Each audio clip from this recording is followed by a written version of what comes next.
So today we're going to talk about many of the things that you just described, and we'll unpack them, slow them down a little bit, and kind of share with you. So we'll go through the background, talk about what changed that day. We'll talk about how we responded that day, and then we want to talk about, and I think it was captured here as well, what the steps are to move forward. But before I start, I do want to have a kind of a brief conversation. You know, I've always told my story. You know, I started down here in Center City in 1986.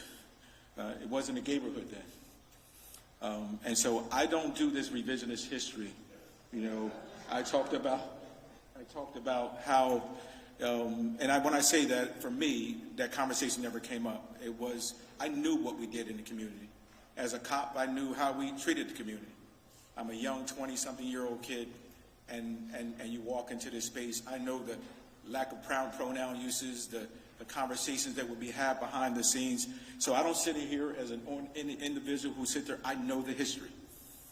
I know the trauma that has been inflicted on this community. I would make and then early in 2000, when Commissioner Ramsey would come to the Philadelphia Police Department, I would make the decision because there was a lot of conversation around how we were treating our LGBTQ plus community, and what we were doing in the community. So at that time, I told Commissioner Ramsey that I would be the liaison for the police department to the community. And I would do that for 8 years. I tell people it was one of the most incredible experiences I've ever had in my life. Let that sit for a minute. It was the first time I was in a space where I saw true discrimination. Right? I sit in a room with individuals who, we were calling them out of their names and not understanding, any of the community. And so there would be this drive now to try to change that. We would drive to, we didn't even have a policy, ladies and gentlemen. No one knew the names, and I didn't use the word queer because that word was like using an N-word for me as a cop, right? Because we knew it was disrespectful and how it was being reclaimed now. And so we would embark on creating a policy for the first time, which would guide the department on how we would treat. Now, policies we know are not perfect, Councilwoman. But we would create a policy to do that. We would enhance our liaison community, and some members are here who were on that committee at that time, and we recognize we have a lot of work to do to expand that committee because there's different representation need to be on that committee now. Commissioner Massey is here from me and my team who serves as deputy commissioner, who was the liaison for that. I said, but we also would create a gold chapter within our department. So the Gay Officers Alliance, because I also identified at a time I needed to address the men and women within the department. Where do they go? Who do they talk to? And we just met with them recently to really work. I understood and I understand what pride represents on that day, and what it's rooted in, and rooted in protests, and rooted in what happened.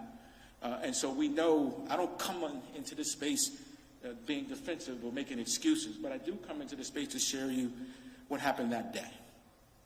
And I hope at the end we do what we should be doing, is behind the scenes having those constant conversations around what needs to change. It was not a perfect day.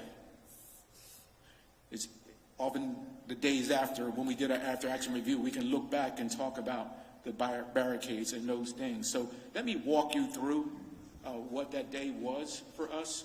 I have Commissioner Stanford here, my first deputy, who leads the work. I have Commissioner Fran Healy here with me as well, Commissioner Dales from our internal affairs, Commissioner Massey, and who did I miss? I think I got, who?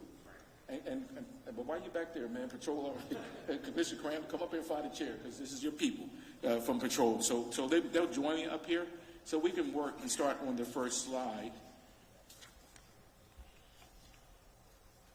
So you'll see I'll go through the history of the event. We'll talk about the safety planning. I think that came up in your conversations. We'll talk about how the day started, ladies and gentlemen, and what would cause the shift in that day. We'll talk about our response. There's a lot of conversation based about our response. Many of the videos you have, I have the same videos, but I have a few more that would give you some of the insights into why we had to activate the way we did. We'll walk about the complaints, the cost. This is something that comes out of my budget to police, and what the cost will look like looking ahead. So So we go to the first slide. You know, as I shared, you know, we have a storied history with the Pride. We very rarely have had an event at the Pride event. Many of the men and women will volunteer to work this event. Many of the men and women are from the community who are part of the event. And so we have worked hard to make sure that we maintain that history. It has been at Penn's Landing, where we had the festival at Penn's Landing. We are not surprised, and everyone knows that the Pride, after the events, that they're going back to the neighborhood. But what you'll see as we go through our presentation, that would change. This next slide. You know, part of the process was it would move to the Parkway. Folks need to remember this. We have been in the neighborhood since I can ever remember. For the first time, the event is going to be moving the festival to the Parkway. And there's multiple reasons for that. It gives a larger footprint for people to attend. It offers a stronger infrastructure in expanding the programs. It creates more opportunities for community engagement and participation. It increases Pride's visibility and supports long-term growth in that space. So we agreed with the new movement of the location. And we do take the approach we did. And why we took the approach we did. One of the key things, next slide, is around safety. And I know people just kind of brush across that. Next slide.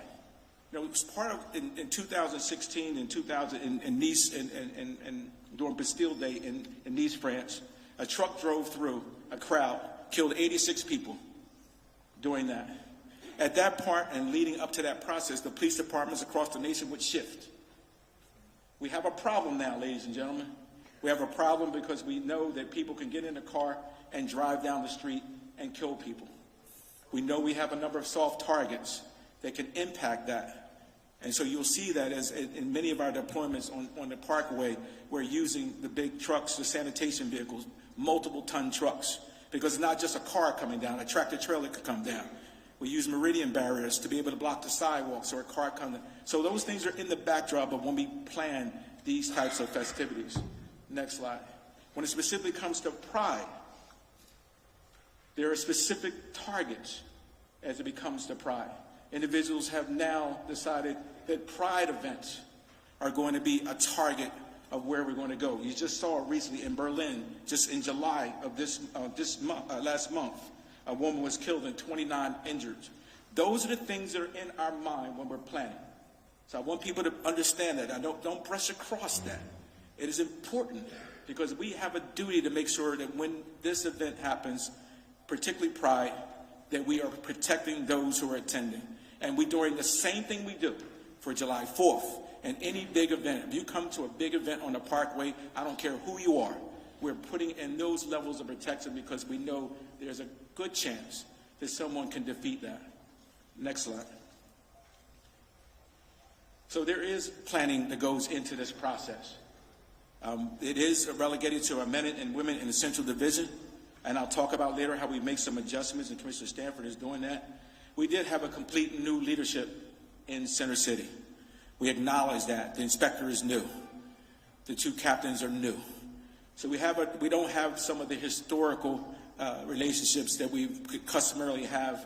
I know the neighborhood. I worked in the neighborhood as a cop. I also knew it as a deputy commissioner. So we do have some adjustments, but I am still confident, and despite that, and yes, we made some missteps, full confidence in my leadership in Central and how they operated.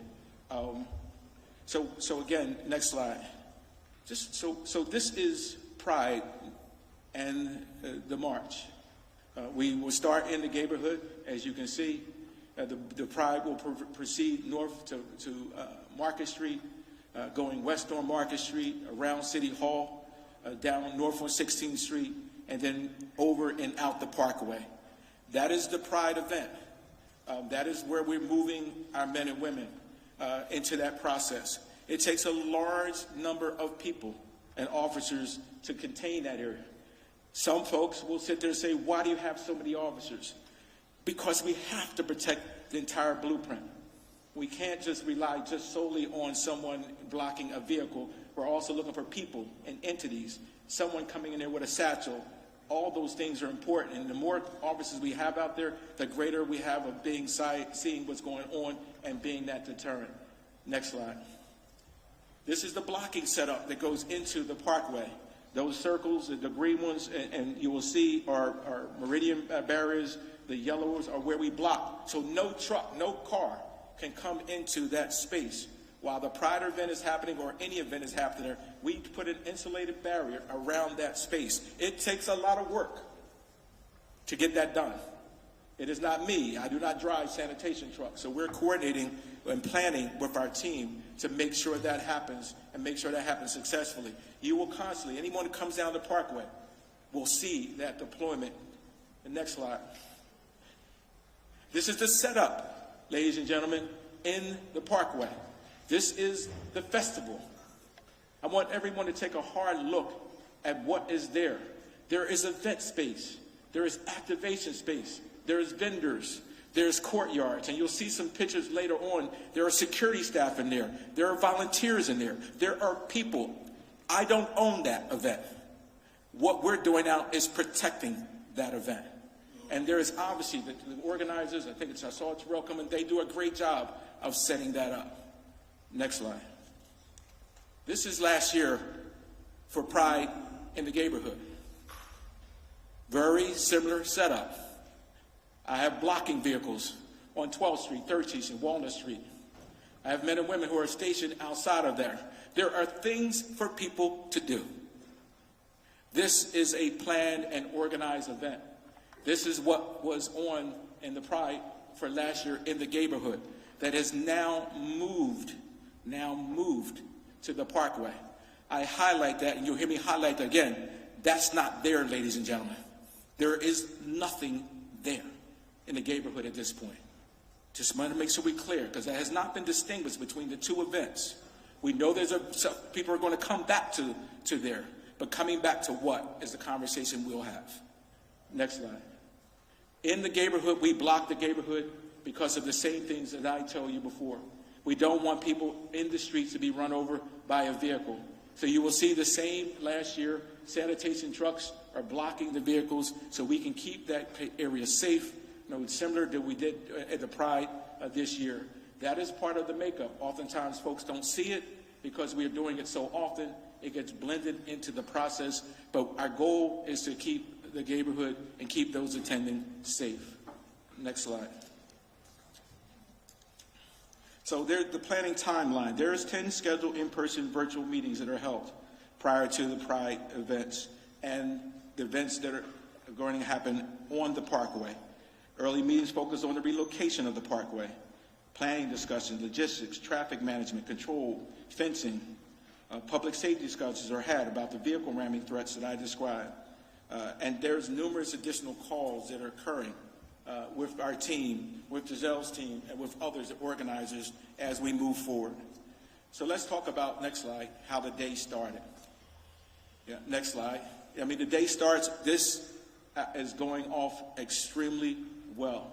I actually pulled a photo of you, Councilman Orlando, who was leading out because you were on the parkway. You saw the parkway. The parkway is going. Point of clarification, that's a 2025 picture. 25, okay. I was on the float this year, and you'll hear about what happened when we tried to get off the float. Okay, well, I apologize for that. I thought that was for this year. That's my mistake. But either overall, the Pride event, the pictures are depicting, we're moving on the parkway, and things are going well. Next slide. Down on the parkway, things are going well. To the right, I'll show you a clip that catches the backdrop of how things are going well on the parkway.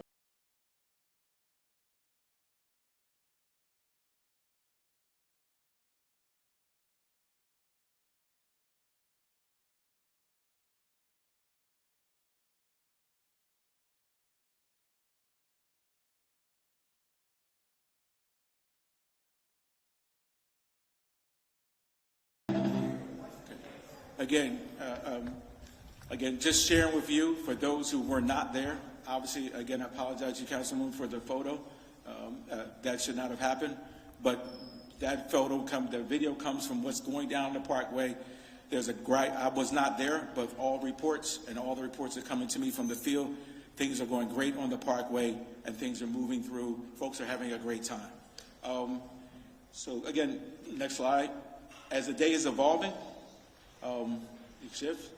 At 11 a.m., again, everything goes well, and by 12 p.m., we're surveying the neighborhood. Everything is good. By 1:15, so we're underway at the Parkway, already underway at the Parkway, where we've now moved the Pride event to the Parkway. We're now starting to see activity in the neighborhood. We're starting to see an influx of personnel, and people are coming to the neighborhood. We're now, by 2 p.m., we're still continuing to see pedestrian volume increase. So at 2 p.m., which is not customary, even if we were not and we were going to move the festival and go somewhere else and come back to the neighborhood, our staffing is not coming in until about 3 o'clock, and so we're facing some challenges early in the process because we are now seeing a significant increase in pedestrian traffic in the neighborhood, while the full Pride event is now underway at the Parkway. That's a dynamic we could not have predicted. That creates a challenge for us, because even when we do the events at the neighborhood, it's later. By 5:30, we're now starting to see some issues, and we're shutting down some of the streets. By 5:50, we're now moving our deployment. And again, there are those who think it's easy just to say, well, take everything, the Parkway's doing good, just move folks over. It is not built that way. Each one and every person out there has a responsibility, and every time we pull, we create a weakness in the Parkway. But we are able to move some of our mechanized personnel. Our MERT team, our Mass Incident Response Team, is the first group that moves. Those are the ones I'll talk to you about in the all black. Ladies and gentlemen, they are never oftentimes seen. I had about 400 of them work the MERT, the FIFA. They come out when there's a potential biological agent that's been dispersed. There may be an explosive event. There may be something. They're highly trained. They have masks to be able to go into a space if there's something been let go into that space that is biological, chemical. But because they're a mechanized group and we're forced to move staffing over to the neighborhood, we move them over. Our portions of the crowd detail, again, are from there. We do start to remove people over. Next slide. At 6:55, there are multiple incidents that we start to see, and I'll share with you some additional videos that you shared. By 7:30, and I won't go through all the timeline, we are now initiating our push to move the crowd out because of the things that we saw that were causing us concern. The men and women who started at that day on the Parkway would start from 8 o'clock. They would not finish it up until midnight that night. Councilman Tom, do you need me to stop? Oh, I'm sorry. Okay, next slide. So I'm going to share with you some incidents that would drive us to start to make some decisions that we now need to move folks, and most of that is happening on Walnut Street. It is on the outer rim of the neighborhood, but we're now having some issues with young people. For the purpose of my videos, ladies and gentlemen, I blurred them. I felt it was important that it was not my duty to show, particularly, I'm going to show you young people. I would come to learn that those young people are from the community and came to the neighborhood. And so I am not showing their faces. So it may be a little hard for you to see, but you'll be able to see some of the activity and the language, the movements of the folks. But it is purposely blurred because it was our duty and our job not to disclose those young people or anyone in my videos being disclosed. So if you could do the first one on the left.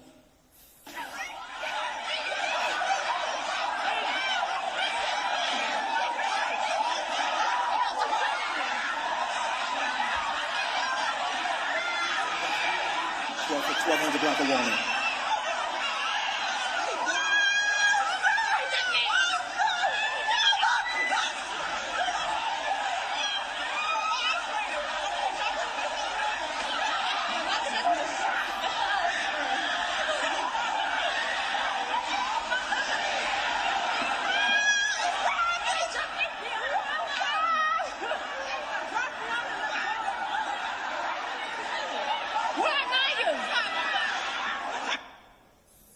So again, we're seeing when we have young people to come into a space, and for those who know, I work around the flash mob, and we still deal with that. I'll talk about that. We have that on a regular basis, young people who are surging across the city. I'm sorry, for clarity, because we can't see that video. I don't know what I just watched, right? So help me understand. Are you saying that this video is a group of young people? These are a group of young people. They're in the Walnut. Define young people for us. So we're talking about teenagers. So we have young teenagers. All right, I know I'm not supposed to do this, and I apologize. Sir. Help me understand. High school basketball coach on the board of PIAA District 12, downtown all the time, see groups of young people gather like this probably daily, right? And not just in Philly. What does that clip, because I can't see it, what does that clip of young people have to do with today's conversation? So I'm confused. And I'm honest question. So, we can't see it. If you allow me to, if I continue through the videos, what we're seeing now are the kids that are fighting. They move into an alcove. They're taking over the 1200 block of Walnut. I'll show you an additional video. Right, but so this is what I'm saying. This is what I'm trying to understand, right? The kids gather in Center City and do their thing and I move on a them consistent too, basis. So when I think about Black Pride, I think about mostly adults. These are kids. So help, just because you pulled the video up, just help us understand how this incident with these children that I can't really see has to do with adults celebrating Black Pride. Again. Let me do this. Let's stop, because I don't want him to think that, or anybody to think that we trying to be spicy. I'm legit confused. No, I think it's legitimate. There's a build up now. What I'm building you up is what's going on. We have a large group, about 1,000. There's a large group of young people who have descended into the neighborhood for what they think is something there. There is nothing for them there, but other than to take over the street at this point, which was not planned. So that's part of my moving forward. What do we do? We've been getting a buildup of young people who've been coming to the Pride event for over the last couple of years. This would be the largest group of young people who would come to the space. To do what is the question, and that's my issue moving forward. What do we do with young kids who identify from the community, who come into the neighborhood, hundreds of them, and there's nothing to do? So when you have young people who come into the space, Councilman Phillips, we deal with your young people up at the rec center. We deal with young people who are surging all over the city. CB Moore. We've got to call some council about the different places where they come, and we move them.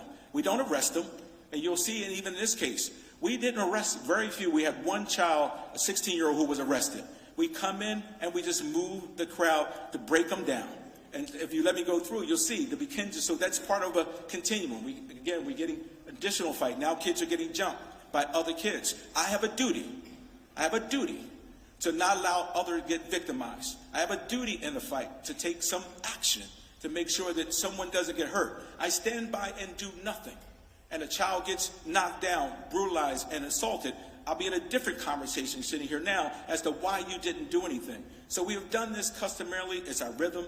We move the kids along. They move along. They break them down and make sure that everyone's safe. It's not pretty. It's not pretty when you move a crowd of young people, especially when they don't want to move. But that's what we're doing. It's not to harm them. It's not to take anything away from them. And they did not go to the Parkway.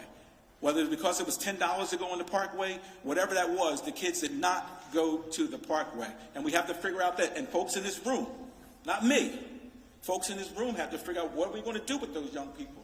What are we going to do with them as they move through this process, especially with young people who are identifying now and willing to come out. That's a good thing. Listen, we should praise that.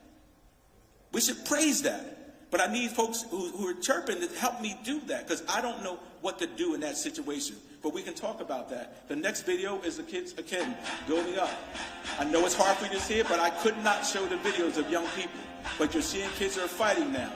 And that's continuing. This, again, same area. We're in the Walnut area. We're in 12th and Walnut area. You go to, I won't belabor you. We'll go to the next videos. At some point, I told you, 1200 Walnut is open. We ultimately close it. But we have the young people, and now we're Meridian. We're taking over the garage now. If you could hit that video. The kids are now up inside the garage. In some cases, they're on top of, we're not sure, we can't tell if it's a wall or cars, but they now move into the garage area. We don't have control over this. We don't have control over this. Next video. You'll see a young lady is now, an individual has moved up and now and climbed up onto the top and now hanging off. If that young person, that juvenile, fall from there, and with us not taking any actions, what would the conversation be then? Right? And so we're making sure that we are, again, addressing the behavior we're seeing, and that's what we're doing. I don't need to show the next video, but we can skip to the next one. And so because I think it's important now you get to our response. As I share with you, been at it a long time, right? We know if young people, there's nothing for them to do, they converge. I am not making an indictment of none of those young people. That's us as adults to figure out what the hell to do with them. That's our job now. I'm telling you right now, and I'm setting that tone now. That is our job in this room to figure out what we're going to do with those young people, because they're coming. They weren't on social media. They weren't on social media. It just was not this setup. They didn't call each other down here. They actually appears from what we can see were looking to attend something. And so our response at that time was, we're going to deal with this as our kids are converging. We're starting to lose control of the area. We're going to make the decision now that we're going to push the crowd out. I'm going to show you a video. I think you shared those same videos. I just want to add a little bit more context to those videos. At some point there was this conversation that horses have taken over. I had two horses on the parkway that moved over to the neighborhood to help with our crowd control issues. You will see on the left, I don't even need to show the videos because there's a repeat of your videos. I blurred the videos out. But the horses are 1,500 to 1,900 pound horse. They have been used in crowd control for over 200 years. The goal of the horse is to minimize, one, because they have high angle, they can see what's over them. Two, it did exactly what they're supposed to do. When people see a horse, they run. It de-escalates the situation. Now, that may be very intimidating, and I understand that. To folks who do not, it can be very intimidating to a group of young people who have never seen a horse move methodically like that. But the horse is not running anyone over. They said the horse was charging. They do a normal slight trot. You saw the young people move away from that area. You see them on the other side. The next slide.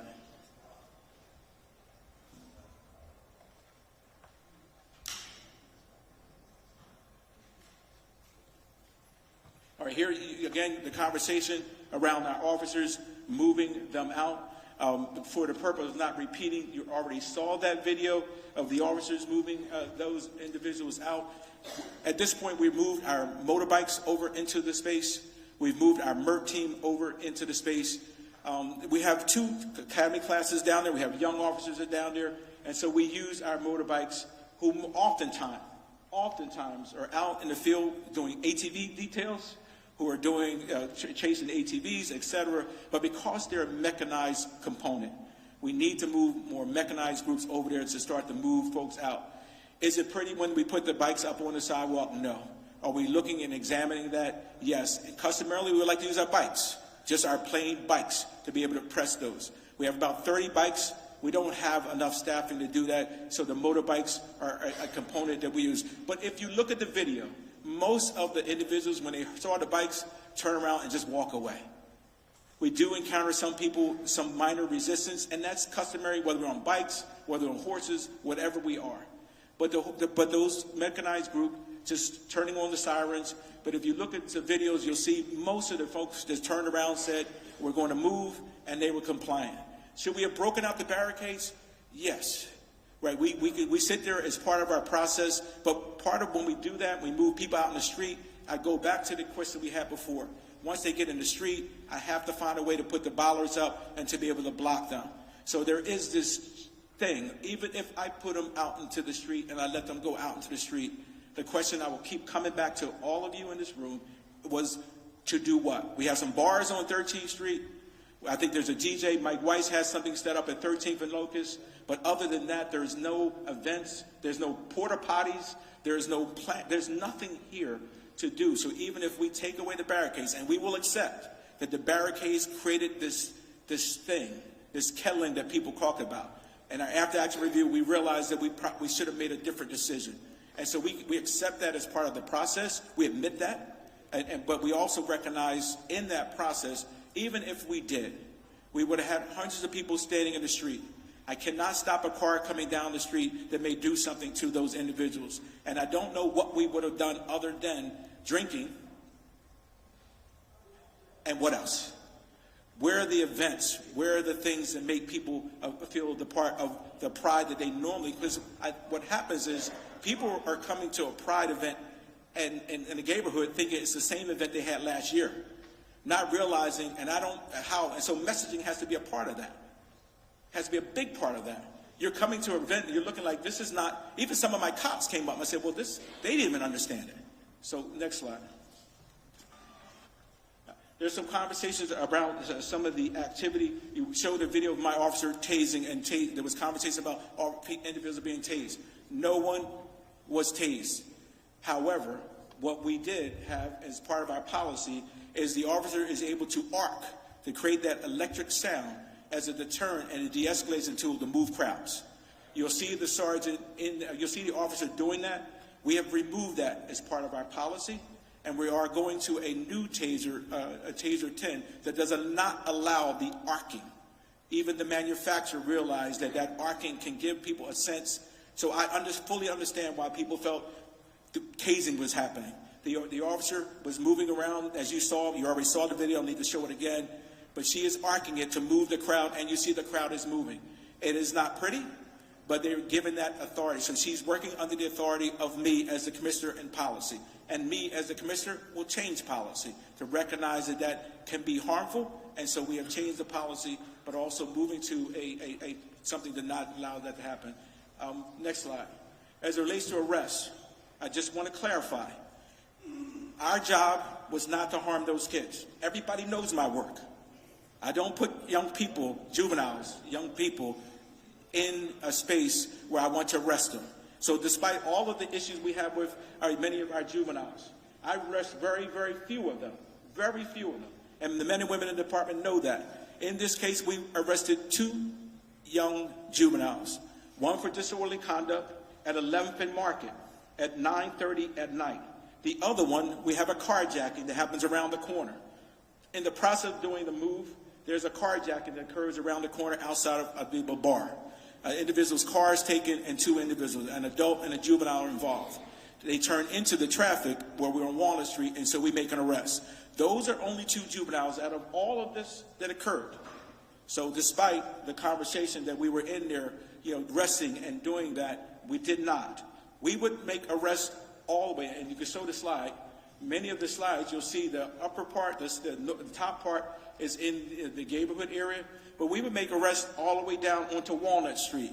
On the Market Street, 16th and Locust, onto Broad Street. We're dealing, ladies and gentlemen, we deal with the crowds for all night long, and all the way up until 12:30 do we not resume the detail to turn it back over to Central. So even though we moved the crowd off of out of the area, we were still struggling with large pockets of kids that were moving around the city to do that. I apologize. I know I keep saying kids. I'm 63 years old. I apologize. There's no disrespect to our juveniles. I know some people are sensitive to that word, but fully understand that I'm talking about juveniles. I hear you in the background. It is not meant to disrespect young people. Young adults, however you want to call them. All right. Next slide. The conversation around complaints. We received a total of 6 complaints. I believe we received an additional complaint today from CPOP related to a job. 3 of those jobs were for physical abuse, where it was pushing and shoving. 2 of those jobs were for verbal abuse, and 1 was the policy violation related to the mask, the kids wearing, our officers wearing the mask. Most of these jobs were not made by the complainant. In some cases, people watched the videos that you showed earlier, and called into internal affairs to make those complaints. And so that's where those complaints came from. So for those, we did not get any complaints that anyone said they were beyond what you see here, pushing and shoving. which I think some of the videos captured, verbal abuse, which we're addressing, and the team is going through that process. And now Internal Affairs has that investigation. The next slide. There is a cost associated with all of this. The cost for the Philadelphia Police Department that comes out of my budget. This was grandfathered in as an event that we would fund. Cost for us to put the staffing out there to be able to do the layers of staffing that I talked about is around $355. There's another $85,000. It comes out to a total of $438,000 to put off that event on Sunday. And so as we think through moving forward next year, that's going to be an important factor. Looking ahead, next slide. Looking ahead, here's what I see. And I hope everyone in here sees it the same way. Giselle, we'll have to talk about it. But this is the event on the Parkway, and this is the event in the neighborhood. We have to now determine and plan that we are going to have two separate events. Two separate events, working with who is either the organizer for both, to ensure that we have it set up in the neighborhood for those individuals who are coming there so they can have a good time and have it the same way we've had it years past, and those who are going to attend the Parkway. Who that may be, Councilwoman, I do not know. And that's a conversation that we will have with Giselle. And I'm not a party planner. My job is to make it safe and secure for the folks who attend these events, and we do countless of them. We did the FIFA with no problem. People made a question about the FIFA, but the difference between the FIFA and the fans, because they were compliant. They did not cause any issues. They were not fighting. They just moved through that process, and we moved effectively with them. Next slide. What we will do moving forward. Part of our process is this was centered in Center City. We're going to move that. Recently we created a policy planning and special events team led by a chief inspector. This event will now move into a higher echelon of planning so that we have the complete oversight of what is going on. That is a direct report to Commissioner Stanford, who's the first deputy, and so he will ensure that we have a centralized, coordinated, organized event. He will ensure that we have all the implementations and the processes we use for our FIFA and our American 2250 as part of our ongoing commitment. One of the things we've always done, and particularly when we're doing First Amendment activity, and Commissioner Ramsey instituted that, was that we would talk in front of our people about what the roles of responsibility and people's rights. And so part of this job now will be, we will do that before a Pride event, because oftentimes, both in our academy and our training, they will get that, but moreover, when they're at those events, we will give our men and women a history of Pride, because I think oftentimes they don't understand the history of that and the tension of that. And that this was born out of protest. And anytime we're in that space, that we're going to trigger the trauma of the past and how we have to comport ourselves in a way that makes that effective. We're going to continue to meet with Tito, who put together a group of us to talking through, what are the next steps? Who are the key stakeholders? Because they're missing people at the table. And who are those missing entities who should be at the table to discuss how we have better communication, how we have better planning, how do we reset all of that? We're looking at our liaison that Commissioner Massey oversees to see what that liaison group, how we can build that group out to be more effective. There are a lot of things going underway, but I will end here, and I know I took up most of your time, but I appreciate you giving me the grace. We did not go into Pride with the intentions of those things happening and having to turn folks away from the neighborhood. Yes, we acknowledge that we have to do a far better plan of planning. Yes, we have to make sure that we have an organized and process. But what I will tell you, we would not go out today. No one in my department gave any order that you're going to go down into the neighborhood and attack the LGBTQ plus community. That is not who we are as an organization. That is not who I will allow us to be as an organization. We went down there with the purpose of making it safe. It wasn't until 7:30. We went quite a long time trying to get things, even though it wasn't perfect. And we have some things that we look back as my executive team, my entire team, to see how we can make it better. But I stand here before all of you, and I say this to you. Next year, it will not be like that. It will be prepared. It will make sure that everyone who's supposed to be at the table, who is now who came after the fact or at the table, exactly saying what you want to do, because it is not my job to police that event. It is to keep it safe. If it's done properly, it does not require me to put the officers in there. It just requires me to take our positions, make sure we keep it safe, and you own it. That's the goal. My goal is to keep it safe, and that's what we're going to do next year. That is our vision for it next year. So I'll stop there.